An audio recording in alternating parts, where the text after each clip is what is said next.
जय गुरुदेव। श्री विद्या। श्री विद्या आदि ब्रह्म विद्या है। उसके कादी और हादी मंत्रों के अनुसार दो अंग होते हैं, जिनके दो प्रथम अक्षर शिव और शक्ति के द्योतक हैं, और उन्हीं के आधार पर पूर्ण विद्याएं सिद्ध होती हैं। अर्थात शक्ति के योग के बिना शिव का अक्षर अकेला मंत्र नहीं बन सकता। तीसरा अक्षर सदाख्य तत्व, चौथा महेश्वर और पांचवा शुद्ध विद्या का द्योतक है। दोनों अक्षरों के पश्चात तीसरा काम का द्योतक है। चौथा फिर शिववाचक है, जिसके काम अर्थात इच्छा से पृथ्वी तक व्याप्त हैं। पांचवा अक्षर पृथ्वी का अक्षर है। इस प्रकार ईश्वर, जीव और विश्व का भेद दिखाने वाला दूसरा कूट विद्या कला का संकेत करता है। तीसरा कूट शक्ति कूट है, जो प्रतिष्ठा और निवृत्ति का संकेत करता है। इस प्रकार कादी विद्या प्रभव मंत्र है। इसलिए इस श्लोक में यह पद कि शक्ति के योग से ही शिव प्रभव करता है, श्री विद्या के प्रतिपादन करने वाले इस ग्रंथ के प्रथम श्लोक में मंगलाचरण अर्थ लिखा गया है। श्री विद्या का आधार वेद वेदांत। जब तक किसी विद्या के आधार वेद सिद्ध नहीं होते, तब तक यह विद्या ऋषियों को मान्य नहीं होती। परंतु श्री विद्या तांत्रिक है, और वह श्री गौड़ पादाचार्य शंकराचार्य प्रभृति की इष्ट थी, इसलिए उसे श्रुतियों का आधार है। यह बात निश्चित ही है, परंतु हम यहाँ विशेष रूप से इस विषय पर विचार करने का यत्न करते हैं। वेदों के मत से ईश्वर ही सृष्टि का कारण है। यह बात जन्माद्यस्य यतः में कही गई है। सब शास्त्र ऐसे ही सिद्ध करते हैं, और यहाँ कहीं उनके सृष्टि क्रम में भिन्नता दिखाई देती है, उन सबका समन्वय किया जा सकता है। यह बात शास्त्र योनित्वात् और ततु समन्वयात्मक इन दो सूत्रों में सिद्ध की गई है। जो लोग सृष्टि की उत्पत्ति ब्रह्म से स्वतंत्र किसी अन्य प्रकृति तत्व से सिद्ध करते हैं, उनके वादों का खंडन ग्रंथ के उत्तर भाग में किया गया है। कोई कोई वाद ईश्वर को मानकर भी प्रकृति की सत्ता स्वतंत्र अथवा अंग अंगी भाव से बताकर ईश्वर को केवल निमित्त कारण ही मानते हैं। वे वाद भी श्रौत नहीं हैं, जैसा कि श्रुतियों के पढ़ने से स्पष्ट प्रतीत होता है। क्योंकि कहीं तो सृष्टि का उदय ईश्वर के ईक्षण या कामना से वर्णित है, कहीं एजृत्व अर्थात स्पंदन से वर्णित है, कहीं माया से, कहीं शक्ति से और कहीं प्रकृति से। उस परमात्म शक्ति को ही कहीं आकाश, कहीं अग्नि, कहीं माया, कहीं प्राण, कहीं वायु, कहीं प्रकृति प्रभृति शब्दों से व्यक्त किया गया है। इसका कारण यह है कि उस आदि शक्ति का स्वरूप किसी की समझ में नहीं आ सकता, इसलिए श्रुतियों में उसे समझाने के लिए अनेक प्रकार से चेष्टा की गई है। परंतु सब श्रुतियों का अभिप्राय एक ही है। वह ईश्वर में उसके अधीन अव्यक्त अथवा व्यक्त दशा में सदा रहती है। शंकर भगवत्पाद तदधीनत्वाद अर्थवत और ज्योति रूप क्रमातु तथा ह्यधीयत एके के भाष्य में इस बात को स्पष्ट करते हैं और उस शक्ति को दैवी शक्ति कहते हैं। प्रकरण के अनुसार तो वही दैवी शक्ति जो नाम रूप से विकृत नहीं है, नाम रूपों की पूर्व अवस्था के रूप में वेदोक्त मंत्र में कही गई है। माया की अभिव्यक्ति ईश्वर का ईक्षण अथवा संकल्प, ईश्वर का एजृत्व अर्थात स्पंद, सब सृष्टि के पूर्व में शक्ति के आंदोलन के सूचकार्थ पद है। यह कहना कठिन है कि पहले इच्छा अर्थात ईक्षण हुआ, या पहले संकल्प हुआ, या पहले स्पंदन हुआ। जिसने जैसा समझा वैसा ही वर्णन भिन्न भिन्न प्रकार से उसने किया।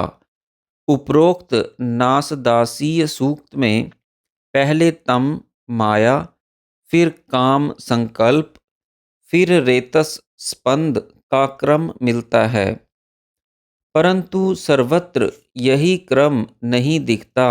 इस बात में सब श्रुतियों का एक मत है कि चाहे वह माया हो, चाहे इच्छा, चाहे स्पंद, सब एक ब्रह्म संबंधी व्यापार ही हैं। ब्रह्म की उस अवस्था को कहीं ईश्वर कहा है, कहीं उसकी शक्ति केवल नाम की भिन्नता है। शक्तिवादी उसको ईश्वर की दैवी शक्ति कहकर उपासना करते हैं, अन्य लोग उसे ईश्वर ही कहते हैं। वेदों में दोनों प्रकार का उपासना क्रम मिलता है। कहा है त्वमेव माता च पिता त्वमेव इत्यादि। मंत्र शास्त्र के विद्वानों ने सृष्टि की उत्पत्ति शब्द से ही मानी है और वे शब्द को अनादि शब्द ब्रह्म कहते हैं। शब्द भी स्पंद का ही रूप है। प्रथम शब्द ओम है जो अ उ म के योग से बनता है। अकार सारी वैखरी वाणी की भूमि है जिस पर अन्य वर्णों के नाम रूप रचे जाते हैं। ओम भी अकार का ध्वन्यात्म सानुनासिक शब्द है। ऐतरे अरण्यक में कहा है कि आकार ही समस्त वाणी है, अर्थात अकार ही सारी वाणी है। वही स्पर्श अंतस्थ और ऊष्मा से युक्त होकर व्यक्त होती है और नाना रूपों वाली हो जाती है। ऊपर हम बता आए हैं कि एम, ह्रीम, श्रीम, क्लीम भी ओम के ही रूप हैं और शक्ति प्रणव कहलाते हैं। उनका शक्ति और स्पंद तथा संकल्प से संबंध भी वहाँ दिखाया जा चुका है। परंतु सृष्टि के पूर्व चारों में से पहले कौन सा हुआ और पीछे कौन सा, यह कहना असंभव है। जिस ऋषि ने जो क्रम समझा उसने अपनी उपासना उसी क्रम से की और अपना मंत्र भी उसी क्रम से बनाया। इसलिए प्रत्येक मंत्र का ऋषि देवता और विनियोग जानना आवश्यक है। इसी प्रकार श्री विद्या के अवान्तर भेदों को समझना चाहिए। सबके मूल में दो ही विद्या हैं जो कादी और हादी के नाम से प्रसिद्ध हैं। कादी विद्या में सृष्टि को उदय काम संकल्प से माना गया है और हादी में आकाशवत अव्यक्त शिव की माया शक्ति से। दोनों के प्रथम कूट में ही अंतर है और वह भी प्रथम 3 अक्षरों में। आदि में काम से शक्ति, शक्ति में तुरीयावस्था और उससे पृथ्वी तक सारी सृष्टि कही गई है जो माया शक्ति का ही रूप है। हादि में अव्यक्त आकाश रूपी ब्रह्म से स्पंद शक्ति, उससे काम पूर्वक पृथ्वी तक सारी सृष्टि का उदय दिखाया गया है। दूसरे काम कला कूट में ईश्वर में शक्ति की जीव रूपी परा प्रकृति का उदय बताकर फिर संकल्प पूर्वक पृथ्वी तक की शारीरिक सृष्टि दिखाई गई है, जिसमें ईश्वर की व्यापकता का ओतप्रोत रहना भी स्पष्ट है। कहा भी गया है कि वह ईश्वर इस शरीर में ही सीमा कपाल के ऊपर जोड़ को विदार कर उस छिद्र के द्वारा प्रवेश कर गया, अर्थात जीव बन गया। तीसरे कूट का भाव स्पष्ट है कि समस्त कलाओं सहित सब कुछ माया शक्ति का ही दिखावा है।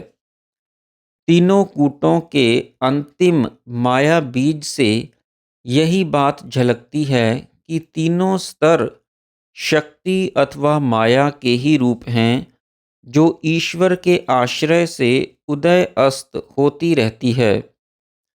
आदि शक्ति को वेदों में श्री की संज्ञा दी गई है, इसीलिए इस विद्या का नाम श्री विद्या अर्थात ब्रह्म की श्री की विद्या प्रसिद्ध है, जो ब्रह्म विद्या ही है।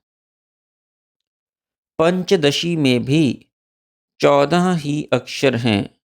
यजुर्वेद में कहा है, श्रीयश्ते लक्ष्मीश्च पतन्याहोत्र होरात्रे पार्श्वे नक्षत्राणि, अर्थात हे ईश्वर, यह श्री लक्ष्मी तेरी पत्नी है, जिसके दिन रात्रि पार्श्व हैं, नक्षत्र रूप हैं, और अश्विनी कुमार तेरे विस्तार के ऊपर नीचे की दोनों सीमाएं हैं।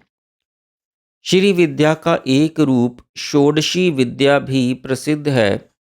उसके भी काम आदि षोडशी, रमा आदि षोडशी, माया आदि षोडशी, वाग आदि षोडशी, तारा आदि षोडशी अवान्तर भेद हैं।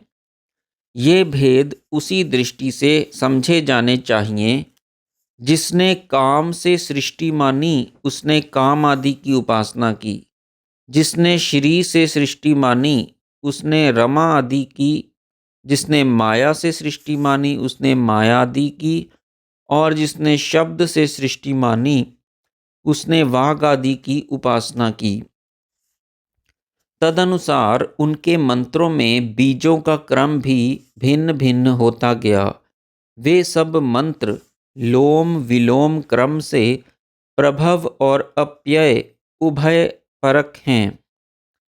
श्री विद्या की उपासना अति प्राचीन है। शंकर भगवत्पाद भी श्री विद्या के उपासक थे, यह बात असंदिग्ध है। हकार से शिव और सकार से शक्ति का ग्रहण किया जाता है, जो महावाक्यों का मंत्रात्म स्वरूप है। सह जीव शक्ति है और अहम का स्फुरण ब्रह्म की तेजोमयी अध्यात्म किरण है। हम शिववाचक है, उसके पूर्व निषेधात्मक अकार लगा देने से उसकी जीव संज्ञा हो जाती है। इसलिए सह हम अथवा सो हम का अर्थ इस प्रकार करना चाहिए कि सह जीव शक्ति है, शिव स्वरूप है। हम स अथवा हंसः का अर्थ इस प्रकार यह होता है कि शिव तत्व का अहम वृत्ति के आधार पर तत्व अनुसंधान करते करते निषेधात्मक अकार का त्याग करके ब्रह्म लीनता प्राप्त करने के इस साधन क्रम को अहम ग्रह उपासना करते हैं। श्री विद्या को गायत्री का ही तांत्रिक रूप समझा जाता है। वह निर्गुण ब्रह्म जगत का आदिकरण, सविता अर्थात प्रसूता, जन्मदाता, वर्ण करने के योग्य है। यह बात गायत्री के प्रथम पाद में कही गई है। वह ध्यान का विषय ना होने के कारण वरेण्यम है, ध्येयम नहीं। इसलिए उसकी तेजोमयी सत्ता भरगस का ही ध्यान संभव है। यह बात दूसरे पाद में कही गई है।